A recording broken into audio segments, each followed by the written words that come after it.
got a little bit of all-purpose flour. We'll put in a couple of tablespoons and start whisking it. Don't let gravy intimidate you. Just let it know who's boss. Alright, so I don't want to cook this roux until it's completely brown, but I want it to be beautifully thick, just like it is now. And I'm going to add a cup of milk just to start with.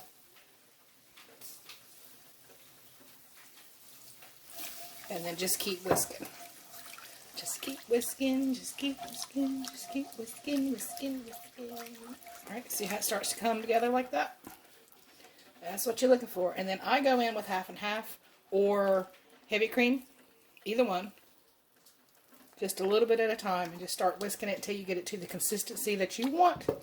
And I made a mess. And I'm going to turn my heat down a little past medium.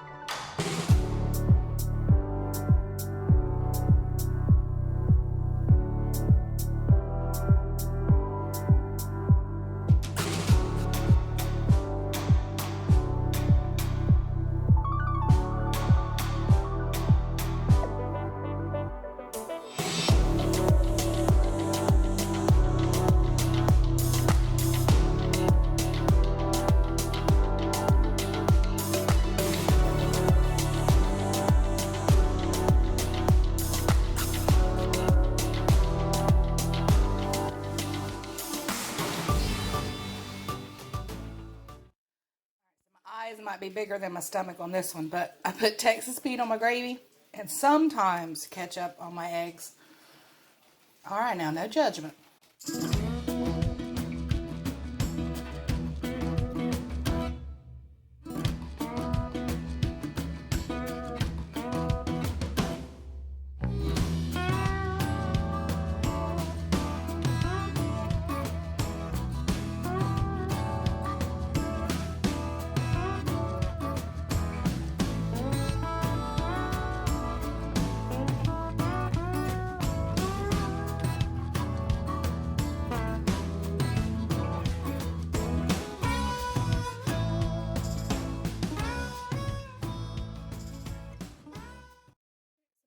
Flour down here, just some AP flour, and padilla complete. Now remember, I will have this link down below, so if you can't find it in your area, Dollar Tree has got them now too, but if you can't find it, it will be linked so that you can order it.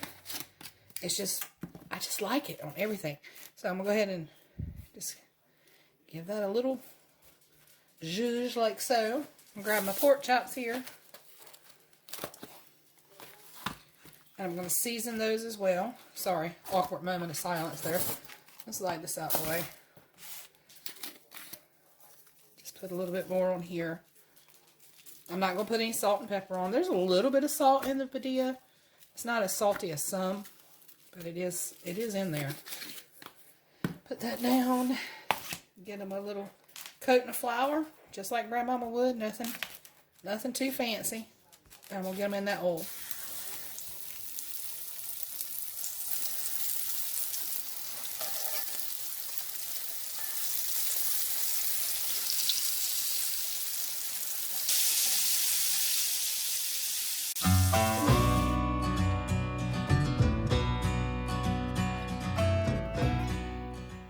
Alright y'all, so this is some green beans that I had left over. I'll leave the recipe down below.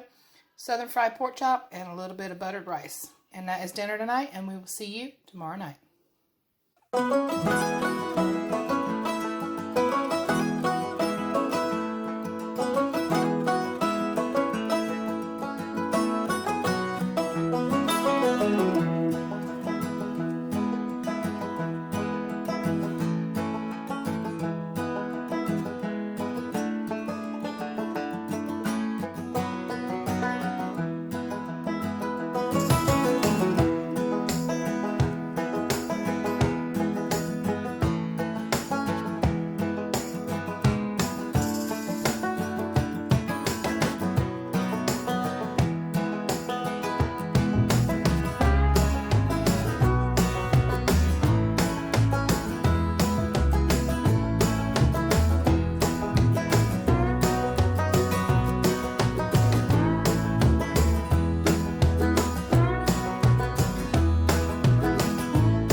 Alright, so I've got a pound of stew meat here.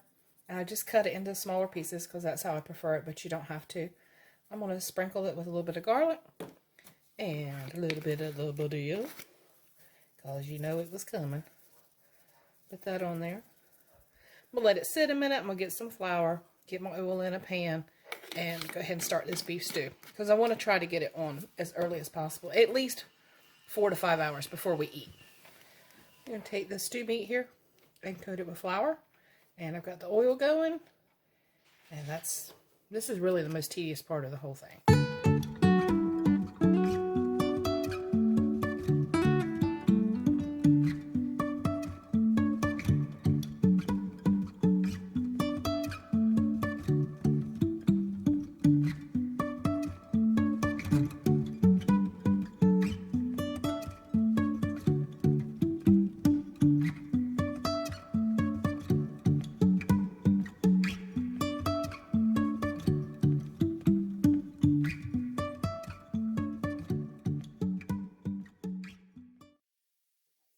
Full carton of beef broth, and then I've filled it again with water. So you're going to add a carton of beef broth and 1 carton of water. And make sure you keep stirring it, get all those yummy, yummy pieces that got stuck to the bottom there, because that's a lot of flavor, y'all. Alright, y'all, so this is a poultry blend of herbs. It's rosemary, sage, and thyme. And I don't necessarily want to chop it up and put it in there, but I'm going to use my twine, tie it together, and put it in now that I've put the broth in. So I'm going to get this out, and I know it's for chicken, it says poultry, but trust me when I say you're going to want that in there. It just makes all the difference in the world. So we're going to get it bundled up together as best we can. If some of it comes out, oh, got a rogue carrot over here. If some of it comes out, it'll be alright, but I'm going to tie it together. Got my twine here.